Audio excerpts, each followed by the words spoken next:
Britain పార్లమెంట్లో భగవద్గీత పవిత్ర గ్రంథం సాక్షిగా పలువురు ఎంపీల ప్రమాణం. ఇదే దరిద్రం ఏంటంటే భారతదేశంలో ఉన్నటువంటి ఎంపీల విషయంలో, భారతదేశంలో ఉన్నటువంటి రాజకీయ పార్టీలు అదే భగవద్గీత విషయంలో ఇక లా సిలబస్లో మనుస్మృతి విమర్శలతో వెనక్కి ప్రతిపాదనను తిరస్కరించామని ఢిల్లీ. భారతదేశంలో 80% మంది హిందువులు ఉన్నటువంటి భారతదేశంలో మనుస్మృతిని పెట్టాలంటే చాలా కష్టమైంది. అది మంచా చెడా ప్రజలు చూస్తారు. కానీ ఇదే భారతదేశంలో మనుస్మృతిని పెట్టాలంటే వెనక్కి తీసుకున్నారు. ప్రజలారా ఆలోచించండి. అదే పార్లమెంటు బ్రిటన్ పార్లమెంట్లో భగవద్గీత మీద ప్రమాణ స్వీకారం చేసేటువంటి అవకాశం మాత్రం దొరికింది. భారతదేశంలో హిందువులపైన హేళన, హిందువులకు సంబంధించినటువంటి అంశాలపైన హేళన, దీని వెనక కుట్ర 1000 సంవత్సరాలుగా కొనసాగుతున్నటువంటి కుట్ర. ఈ దేశంలో ప్రజాస్వామ్యం వచ్చిన తర్వాత, కొత్త ఈ స్వాతంత్రం వచ్చిన తర్వాత విదేశీ కుట్రలు ఇంకా కొనసాగుతున్నాయి. 1947లో దేశ విభజన సరిగ్గా జరగకపోవడం వల్ల ఈ దేశం పైన ఇంకా విదేశీ కుట్రలు సాగుతూనే ఉన్నాయి.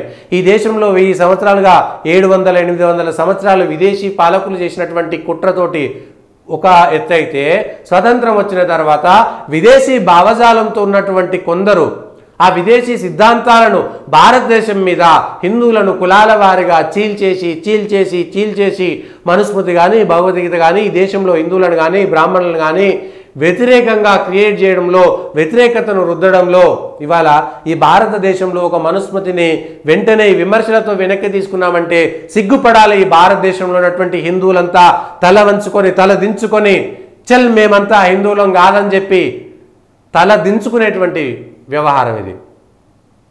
ఇవాళ నేను నిన్న మొన్న ఒక పీడిఎఫ్లో తీసుకొస్తాను. స్కూల్లో పిల్లలకు చదివిపిస్తుంటే ఒకప్పుడు ఏదైనా ఎగ్జాంపుల్ రావాలంటే రాముడు సీతతో ఇట్లా అన్నాడు, విక్రముడు ఇట్లా అన్నాడు అనేటువంటిది పోయి ఇవాళ అబ్దుల్లు, అజీంలు అనేటువంటి పేర్లు సిలబస్లోకి వచ్చేసినాయి. ఆ పేర్లు చదువుకోవాల్సినటువంటి పరిస్థితి వచ్చింది. 2వ తరగతి 3వ తరగతి పాఠశాలల సంబంధించినటువంటి సిబిఎస్ఈ సిలబస్లో నేను చూస్తున్నా. ఎందుకు ఇట్లాంటి సిలబస్లు వస్తున్నాయి? నేను రేపు పొద్దుగాల ఆ పుస్తకాలను పట్టుకొచ్చి నేను చూపిస్తా. అవసరం లేదు మాకు ఆ పేర్లు అవన్నీ ఏదో తెలుసుకోవడం కోసం 2, 3 ఆ విషయాలు చెప్పుకోవచ్చు, కానీ అవసరమే లేదు. ఎగ్జాంపుల్స్ చెప్తే రాముడు సీతతో ఇట్లా అనేటువంటి ఎగ్జాంపుల్స్ చిన్నప్పుడు చదువుకునేటువంటి వాళ్ళు ఇవాళ అట్లా పోయింది. ఏం చేస్తున్నారంటే అబ్దుల్ మంచోడు, రాముడు చెడ్డోడు అనేటువంటి విధంగా పాఠశాల 2వ తరగతి 3వ తరగతి పాఠశాలల్లో నేను స్క్రీన్ షాట్లు తీసుకున్నాను. కానీ వాటిని రేపు పొద్దుగాల ఆ కంపెనీ ఎవరిది, రాసినోడు ఎవడు అనేటువంటి విషయాలను కూడా తీసుకొస్తా. ఒక కుట్ర బీజం చిన్నప్పటి నుంచే పిల్లల మీద పడుతుంది. విద్యా విధానం పైన ఒకసారి సమీక్ష జరపాల్సినటువంటి సమయం కూడా వచ్చింది.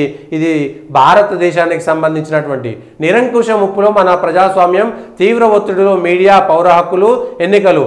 భారత్లో పరిస్థితి అధ్వానం 3.5. అమెరికా సంస్థ భారత్ మీ రేటింగ్ ఇచ్చింది. ఇంద్రపై మీ దేశంలో ఏం జరుగుతుందో సావురి, మా దేశంలో ఏం జరుగుతుందో మేము చూసుకుంటాం. మీరు ఇచ్చేటువంటి విధానానికి మీ దేవుడికి మా దేవుడికి పొందన ఉండదు, మీ అభివృద్ధికి మా అభివృద్ధికి పొందన ఉండదు. అభివృద్ధి అంటే నీ దేశంలో కారు కావచ్చు, అభివృద్ధి అంటే నీ దేశంలో ఇంకొకటి కావచ్చు, నా దేశంలో అది కాదు. కొలమానాలు వేరే ఉంటాయి. ఆనందానికి, సంతోషానికి భారతదేశంలో కొలమానం వేరే ఉంటుంది. భారతదేశ తార్కిక విధానము, ఆలోచన విధానము, ఆధ్యాత్మిక విధానము, ఆది భౌతిక విధానము, ఆది లౌకిక విధానము అచ్చంగా అమెరికాకు నువ్వు మా కాలి గోటికి కూడా సరిపోవు, మా చిటికెన వేలి గోటికి కూడా సరిపోదు నీ విద్యా విధానం కానీ నీ విధానం కానీ. నువ్వు భారతదేశానికి సంబంధించినటువంటి రేటింగ్స్ ఇచ్చేంత పెద్ద మొగని ఎన్నడూ కాలేదు.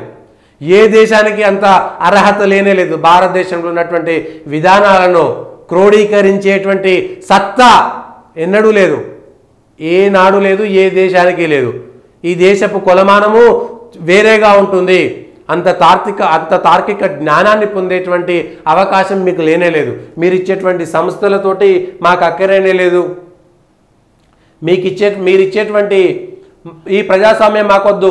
పాశ్చాత్య దేశాల ప్రజల్లో వ్యవస్థపై అసంతృప్తి 27 దేశాల్లో ప్యూర్ రీసెర్చ్ అంట. ఇగో పాశ్చాత్య దేశాల్లో ఉన్నటువంటి ప్రజాస్వామ్యం పైన ఆ దేశాల్లో ప్రజలు, ఫ్రాన్స్లో, బెల్జియంలో, జర్మనీలో శరణార్థుల పేరిట వచ్చినటువంటి వాళ్ళు ఫ్రాన్స్ ఇవాళ ఏదో సంతోషానికి మారుపేరైనటువంటి ఫ్రాన్స్ ఇవాళ దేశంలో యూకేలా కొట్టుకదస్తున్నారు. శరణార్థుల పేరు మీద వచ్చినటువంటి వాళ్ళు మాకు ప్రత్యేక దేశం కావాలని, మా మతం కావాలని, మా చట్టాలు కావాలని వాళ్ళు కొట్లాడుకుంటుంటే సిగ్గు లేకుండా ప్రజలకు ఆనందాన్ని ఇవ్వలేనటువంటి మీరా మాకు చెప్పేది?